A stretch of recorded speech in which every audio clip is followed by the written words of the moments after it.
Hey everybody, we're going to continue with Chapter 6 of Camping Catastrophe. Pass the marshmallows, please. That's what it's called. I like the sound of this. After we finished swimming, we walked back to our campsite and put on our clothes. They had dried in the sun. "I'm starving," I said. "When's dinner?" "I figured you boys were probably getting pretty hungry, so as soon as we get our campfire going, we can cook the hot dogs. And the s'mores," I added. "Yes, Freddie, and the s'mores," my dad said, smiling. "We just need to pile up some of those sticks you guys gathered earlier today. Where did you put them?"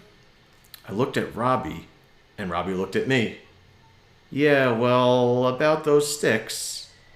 "What about them?" asked my dad. "Remember how when we were chased by that swarm of angry bees?"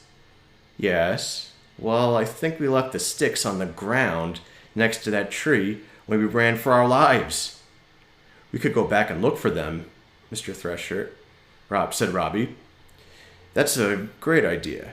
You guys go ahead. I'll stay here and try to get the food organized." "Are you crazy? I'm not going anywhere near that hive." "Don't worry, Freddie," Robbie said. "Those bees aren't there anymore. They flew off somewhere else to build another hive." "Are you sure?" "What did I tell you earlier?" Yeah, I know," I said, patting Robbie on the back.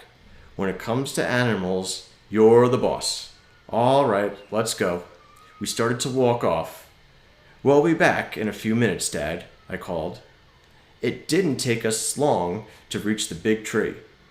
Luckily, the bees were gone, but our piles of sticks were still there. We picked them up and ran back to camp. "Here you go, Dad. 2 big piles of firewood. Great job, boys.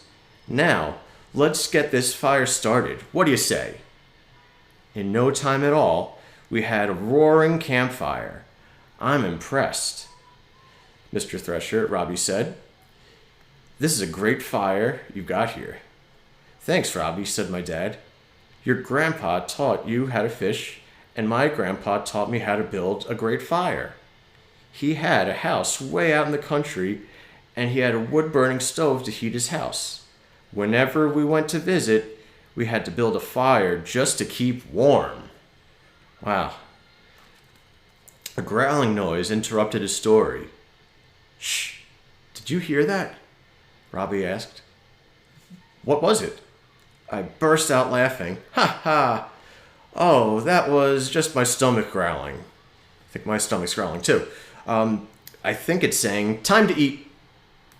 "Then let's eat," said my dad. "Here's a hot dog for each of you. Just put it on the end of one of those long sticks and hold it over the fire until the skin cracks a little bit, and it gets hot and juicy." "You mean I get to cook it myself?" I said excitedly. "Of course. That's the best part of camping. Cooking out over the campfire. Just don't get too close to the fire." Soon the hot dogs were done. "Just let them cool a few minutes, and then you can eat them right off the stick," my dad said. "Really? I wish we could eat like this all the time," I said, blowing on my hot dog to cool it off. "Yeah," said Robbie. "Who needs silverware?" I took a bite of my hot dog. "Yummy," I said, rubbing my stomach. "I think this is the best hot dog I ever ate." "Me too," said Robbie, shoving a huge piece into his mouth. We gobbled up the hot dogs as if we hadn't eaten in days. "Time for dessert," I yelled, and I jumped up and grabbed the bag of marshmallows.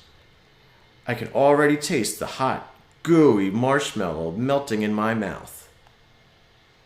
"I love s'mores," Robbie said. "Whoever invented them was a genius."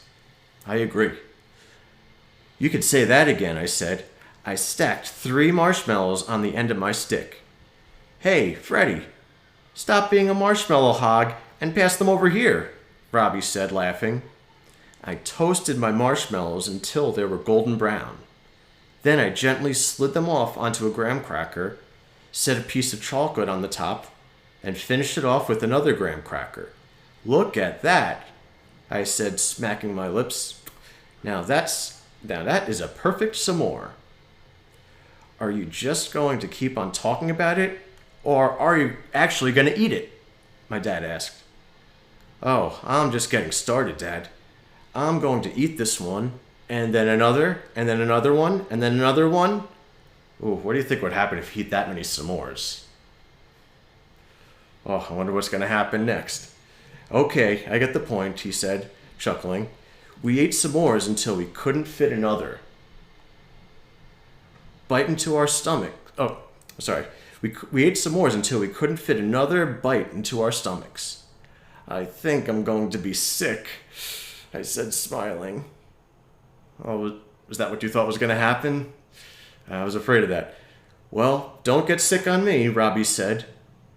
"If you have to toss your cookies, go do it over there," he said, pointing to the bushes. "I'm kidding. I'm not really going to throw up."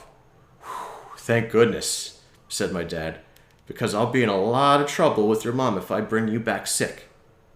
"Actually, I've never felt better," I said, and a big grin spread across my face. "I'm having a great time, Dad." "Me too, Mr. Thresher. Thanks for letting me come along." "My pleasure, Robbie. I'm having a great time too. What do you say we clean up this mess, set up our sleeping bags, and tell some ghost stories?" "Ooh, great idea," said Robbie. "I have some stories that will really scare the pants off of you." Oh, and then we're up to chapter 7. Okay, I can't wait to see what happens next. Okay, have a great day, everybody.